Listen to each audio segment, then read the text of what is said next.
আজ 14ই জুলাই 2025। আজ মহামান্য কলকাতা হাইকোর্টে 32,000 প্রাথমিক শিক্ষক বাতিল মামলার জন্য একটি শুনানি লিস্টেড আছে। আপনারা অনেকেই এই ব্যাপারে অবগত। কলকাতা হাইকোর্টে 32,000 প্রাথমিক শিক্ষকের চাকরি বাতিল মামলার এক নতুন মোড় আসতে চলেছে আজ। এই মামলাটি আজ লিস্টেড আছে, যা পশ্চিমবঙ্গের হাজার হাজার শিক্ষকের ভবিষ্যৎ কিন্তু নির্ভর করছে এই মামলাটি। এই মামলার দিকে তাকিয়ে রয়েছে পুরো রাজ্য এবং সকলের মনে একটাই প্রশ্ন, শিক্ষকদের ভবিষ্যৎ কি হবে। এই নিয়ে আমরা আজ এই ভিডিওতে বিস্তারিত আলোচনা করব।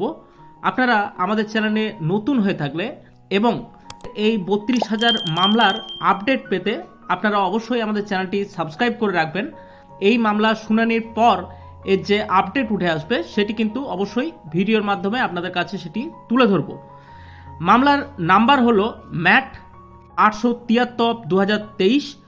আবেদনকারীরা হলো পশ্চিমবঙ্গ প্রাথমিক শিক্ষা পর্ষদ এবং অপরদিকে আছে প্রিয়াঙ্কা নস্কর। বিচারপতি যারা এই মামলার সঙ্গে জড়িত তারা হলেন মাননীয় বিচারপতি তপব্রত চক্রবর্তী এবং ঋতব্রত কুমার মিত্র। ডিভিশন বেঞ্চে এই মামলাটির শুনানি আছে আজ। আদালতে 11 নম্বর কোর্টে দুপুর 2টো নাগাদ এই মামলার শুনানি আজ হতে চলেছে। আজ 14ই জুলাই 2025। দিনটি কিন্তু খুবই গুরুত্বপূর্ণ দিন হতে চলেছে এই 32,000 শিক্ষকের জন্য। 2016 সালে নিযুক্ত 32,000 অপ্রশিক্ষিত প্রাথমিক শিক্ষকের চাকরি বাতিল নির্দেশকে কেন্দ্র করে এই মামলাটির সূত্রপাত হয়েছিল। এই নির্দেশের বিরুদ্ধে প্রাথমিক শিক্ষা পর্ষদ ডিভিশন বেঞ্চে আবেদন করে। তার সাথে যুক্ত হয় আরও 68টি ক্যান ফাইল, যা প্রভাবিত শিক্ষক এবং চাকরি থেকে বঞ্চিত প্রার্থীদের দ্বারা দায়ের করা হয়েছে।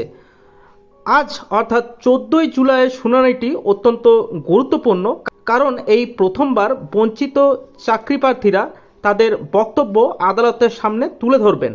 তাদের পক্ষ থেকে বিশিষ্ট আইনজীবী বিকাশ ভট্টাচার্য এবং শ্রী সৌম মজুমদার এনারা মহামান্য আদালতের কাছে দুটি প্রধান দাবি রাখতে পারেন, যেটি হলো প্রাথমিকের পুরো প্যানেল বাতিল করা হোক অথবা চাকরি বাতিল করা হোক।